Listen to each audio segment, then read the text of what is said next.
Hello and welcome. Today, we're diving into one of the biggest, most timeless questions you can find in the Quran. It's this deep, fascinating tension between divine will and our own human choice. Where does God's plan end and our own responsibility begin? It's all about destiny, free will, and accountability. So let's get right into it. And really, it all boils down to this, doesn't it? Are we genuinely responsible for what we do, or is everything that happens just a part of some grand cosmic script? Are we the authors of our own lives? This is the exact debate at the very heart of the verses we're about to explore together. So, where does the Quran start this conversation? Well, maybe not where you'd expect. It doesn't begin with a high-level philosophical lecture. Instead, it starts by calling out what it sees as a convenient excuse, a clever way to sidestep moral responsibility. And here it is, laid out for us. You can almost hear them saying it, can't you? The argument is basically, look, if God really didn't want us to be doing this, He's all-powerful, right? He would have stopped us. So the fact that we're doing it must mean it's what He wanted. It's a really powerful and, let's be honest, a very human way of thinking.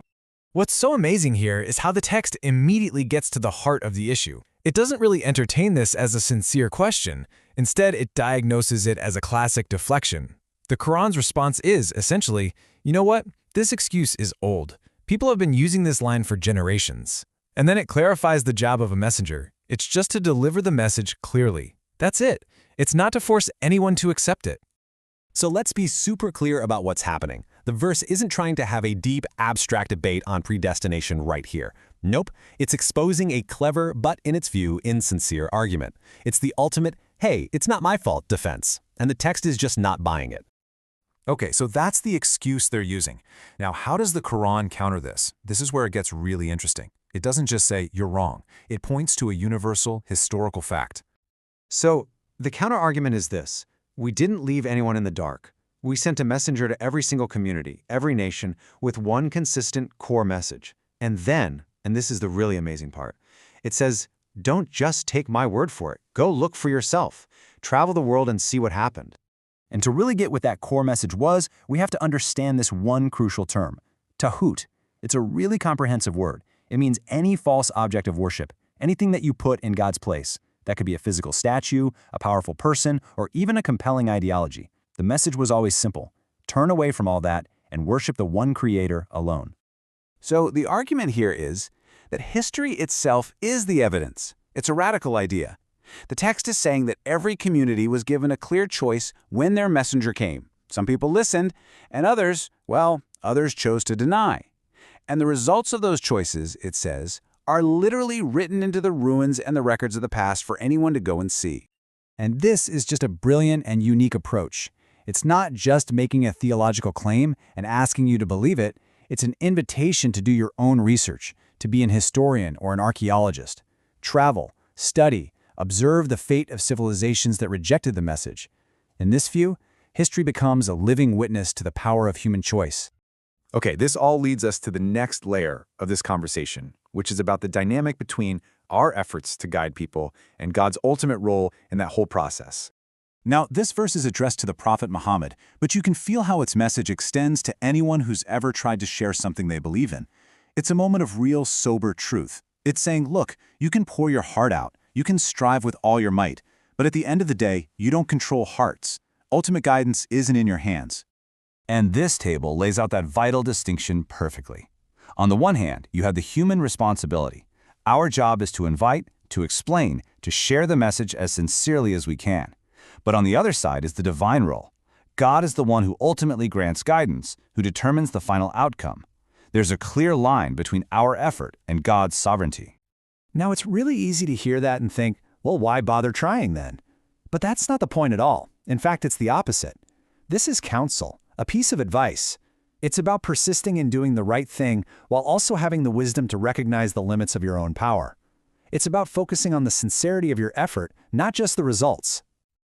All right, so we've dealt with the "it's God's will" excuse. Now the text introduces another classic tactic for avoiding a decision, the demand for a spectacular, jaw-dropping miracle. I mean, you can really feel the drama here. They're not just asking. They are swearing their most powerful, most solemn oaths, promising, just show us one big sign, one undeniable miracle, and we're all in. But the divine response is, well, deeply skeptical. It says two things. First, miracles are on God's timetable, not yours. And second, what makes you so sure you'd believe it even if you saw one?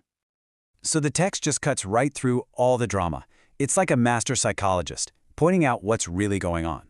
It says the root problem here isn't a lack of evidence. The real issue is a kind of stubbornness of the heart. The demand for a sign is just another way to kick the can down the road and avoid making a real choice. And this is such a huge point. It completely takes apart this whole idea of conditional belief. The "I'll believe if you show me this" kind of argument.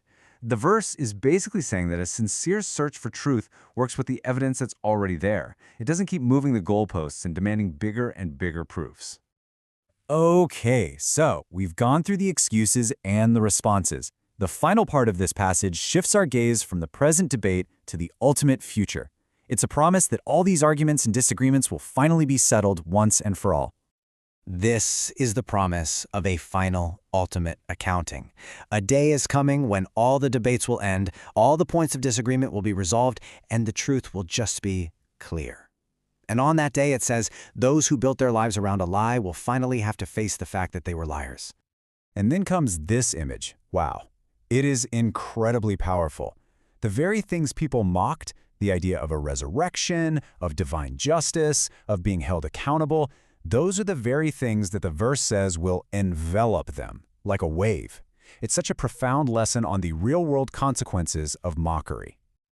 So when you put it all together, these last verses deliver a powerful message. It's a warning for sure, a warning to those who deny and ridicule, that there is an ultimate moral correction coming. But it's also a deep consolation for believers, a promise that the truth they're holding on to will, in the end, be vindicated for everyone to see. So after all that, what can we take away from this for our lives, right here and now? Well, it seems to boil down to 4 really powerful lessons. 1, focus on sincere actions, not if-only excuses. 2, learn from history. See it as a great teacher about choices and consequences. 3, balance your effort with trust. Do your part and trust God with the results. And 4, approach sacred things with humility, not with ridicule. And all of this leaves us with one last big question to think about. In our world today, which is just full of endless debate, online and off, how do we check ourselves? How do we make sure that when we argue, it's from a sincere place of wanting to find the truth, and not just from a place of wanting to win or wanting to find a convenient excuse? It's a timeless question from an ancient text. Thanks so much for joining me.